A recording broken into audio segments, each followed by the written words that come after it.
Soy Cañizales, alumna del profesor Óscar Pereira Porzaya, y hoy voy a hablarles un poco sobre lo que es la transmisión de datos. La transmisión de datos no es más que el paso de información entre dos o más puntos.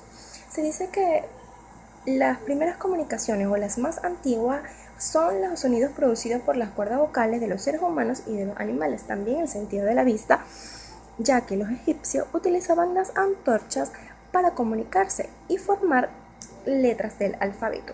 Tenemos algunos hechos históricos resaltantes que han ocurrido a través del tiempo, como por ejemplo, en 1835 Samuel Morse comenzó sus experimentos con la telegrafía y 2 años más tarde el telégrafo fue inventado en Estados Unidos por Morse y en Gran Bretaña por el señor Charles Weston. En 1910 comenzaron de forma experimental las transmisiones de radio a cargo de Lee D. Ford, que realizaba un programa para la Metropolitan Opera House de Nueva York. Y 5 años más tarde, la Universidad de Wisconsin en Madison inauguró una emisora experimental. Y en 1979, la televisión pública comenzó en Inglaterra y en Estados Unidos. En los años 70 vieron el nacimiento de la revolución de las comunicaciones por ordenador, dando lugar a disciplinas totalmente nuevas, como las que vamos a desarrollar en esta asignatura. La década de los 80 representó el crecimiento de las comunicaciones personales, como la telefonía celular, los sistemas de paginación, entre otros. También tenemos lo que son las organizaciones para la transmisión de información, como la Comisión Federal de Comunicaciones, la Sociedad de Comunicación vía Satélite, Intelsat, que es la Organización Internacional de Telecomunicaciones vía Satélite, la ITU-T y la ITU-R. Tenemos la Organización Internacional de Normalización. También tenemos el Instituto Nacional Americano de Normalización, la DIN, que es en Alemania, y tenemos la AENOR, la Asociación Española de Normalización y Certificación. Entre la transmisión de datos podemos conseguir también que abarca muchas cosas como la comunicación, la telecomunicación, la teleinformática. La comunicación no es más que una actividad asociada con el intercambio o distribución de información que puede ser unidireccional o bidireccional. También nos encontramos con lo que son la transmisión de datos analógicas y digitales. Lo que es la fuente de información digital es una fuente de información digital que produce un conjunto finito de posibles mensajes.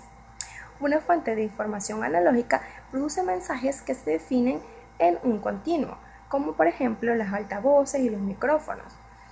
Y encontramos también unas pequeñas desventajas y desventajas de usar los analógicos y los digitales. Por ejemplo, en los sistemas analógicos son más sencillos de implementar porque se actúan menos sobre la señal que se requiere transmitir. Los sistemas digitales realizan labores de compatibilidad y encriptación de información, lo que hace que sea necesaria más circuitería en el caso de las comunicaciones digitales, o sea, más cables. En las comunicaciones digitales se trata de escoger formas para las señales que se adecúen al medio por donde se van a transmitir, lo que hace que el efecto del ruido durante la transmisión sea mucho menor. También entramos con los componentes de los sistemas de comunicación de transmisión de datos. Los componentes son el emisor, el canal y el receptor. También tenemos aquí lo que es la comprensión de datos y detección de errores. La detección de errores, cuanto mayor es el trama que se transmite, mayor la probabilidad de que contenga algún error. Para detectar errores, se añade un código en función de los bits de la trama de forma que este código señale si se ha cambiado algún bit en el camino. También podemos encontrar una serie de técnicas para la detección de errores. Gracias a esto podemos así tener un mejor sistema de transmisión y que la información llegue de manera adecuada y sea entendible. Tenemos también lo que es la comprensión de datos.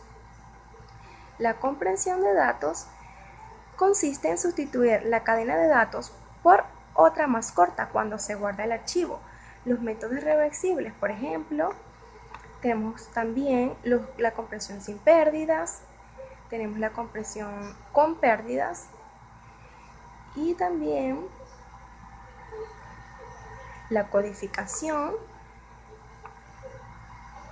el GIF, que es un formato de archivos de gráficos desarrollados por CompuServe. Tenemos la compresión con pérdidas, que dentro de esta categoría es universalmente conocida por su eficacia en el formato JPEG.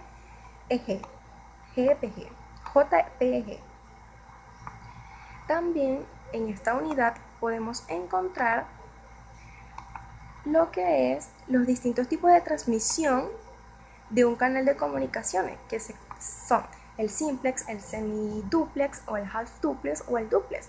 El simplex es aquel en que la estación siempre actúa como fuente y la otra siempre como colector. Este método permite la transmisión de información en un único sentido.